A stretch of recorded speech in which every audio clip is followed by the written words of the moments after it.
uh, so here's the Stepfather from 1987. The Stepfather. this uh, this isn't one that I really was a whole lot of familiar with. I'd seen this one once before, and it was just a couple years ago. But this is from 1987, and wow, wow. Terry O'Quinn, he's quite the psycho here. Uh, so it starts here, right? All right, not don't disregard the mirror thing right here. Wait, hang on. Like, wait, here we go, here we go. It starts off right here, right here. He's looking like David Koresh, and he's covered in blood, and and then you see he goes in the shower and then cuts his huge beard off, which is something that I've never heard of. I've never heard of going into the shower before you shave and then coming out of the shower and taking off a huge beard and a head of hair like that. But Terry O'Quinn, he's oh, he's cheese-tastically awesome in this movie. He really is. So apparently he's a guy who goes from family to family finding finding single moms who have kids, and then he ends up wooing them and marrying them. uh so he the opening scene is him stepping out of the house of the family he just freshly murdered, while he changes from bearded glasses guy to guy in the mirror right here. Guy in the mirror right here. And he casually leaves the house and he's walking around whistling. He's literally whistling. Like, and yeah, it says 1 year later. And then he's with another woman who has a teenage daughter. And she ain't too fond of him from the very first scene of them together. You could tell she's not very fond of him. Hmm. Could there be some sort of instinct going on? Yeah, look at him. Look how happy this guy looks right here. Look at him. He's not a grumpy Gus at all. So the girl finds an article that he was trying to bury about a murder from a year ago. I wonder who could have been involved with that. Just look at that face right there. He looks like such an innocent guy, right? So she ends up she's kind of like a rebel too. She For some reason she's like getting into high school brawls. Like legit, like you actually see her getting into a art class brawl. Who gets into a brawl in art class? I I've been in school fights before, and art class was never really the type of fight, the type of class you would get into a fight in. But she's seeing a psychiatrist, and she's really, really just spooked out about the stepfather right here. And rightfully so. If you didn't see how the movie opened up, you would be asking this girl like, what the hell's wrong with you? What do you see that's so wrong with this guy? It's almost like she did see the opening scene of this movie and kind of had a feeling about it. It's like, don't date my mom. You just murdered your family and casually left your house.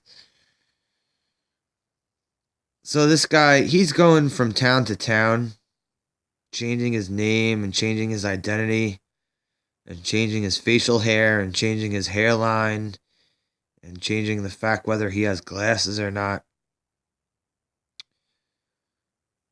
So she's getting more and more worried about him, and and he's showing creepier and creepier signs. She sees him screaming at nobody in the basement, and he's just like, "Oh, I'm just venting. This is what adults do. This is what adults do.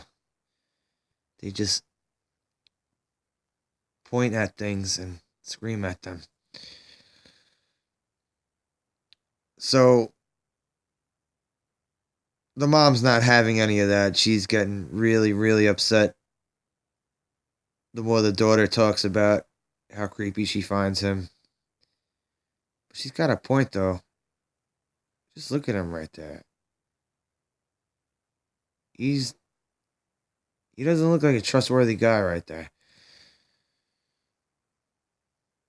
Come on, look at that. But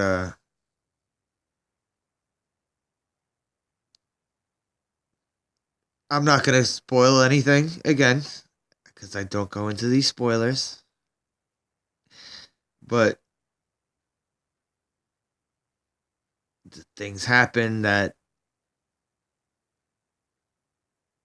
the brother of the woman he murdered comes back to try and find him, try and solve the case because the police just basically wiped their ass with the whole thing.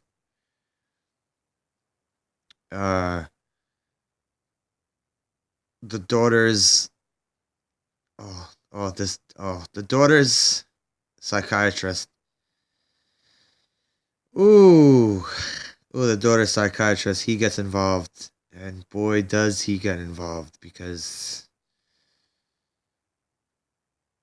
I'm not gonna say anything other than 2x4 shots right on the crown, and eventually this guy gets tired of the family. He gets tired of the family, and he already starts setting up the next family. Predator, because he's a predator. He starts setting up the next family to prey upon. This guy, he talks about family and all, but if you're constantly murdering families, you don't really care about them, do you? That's that's what I say anyway. You shouldn't talk about family. Look at you. Look at you. You're talking about family.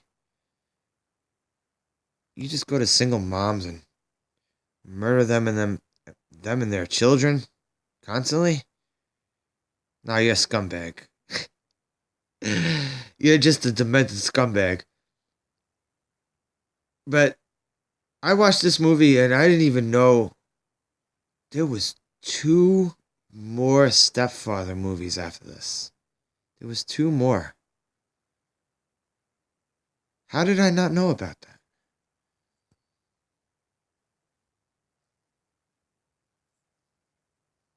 But he that the brother who the brother of the woman that he murdered in the opening scene, he comes back.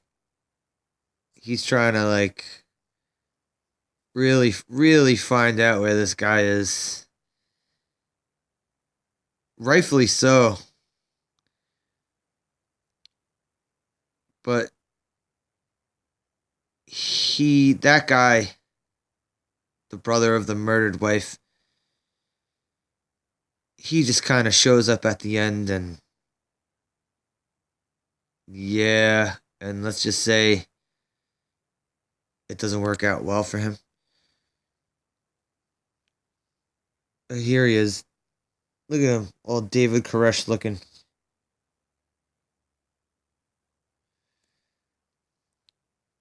But like I said, apparently they made two more of these movies. They made two more of these movies. And the same guy. Same guy. They really made you think that he was done in the first one, but no. So now I'm going to have to track down Stepfather 2 and Stepfather 3 just to see where it goes from there. But, yep. That was my quick little thingy about this doozy right here. The Stepfather, 1987. I'll be back another time. Something else to look at while I sit here and ask, who am I here? Have a good night, everybody.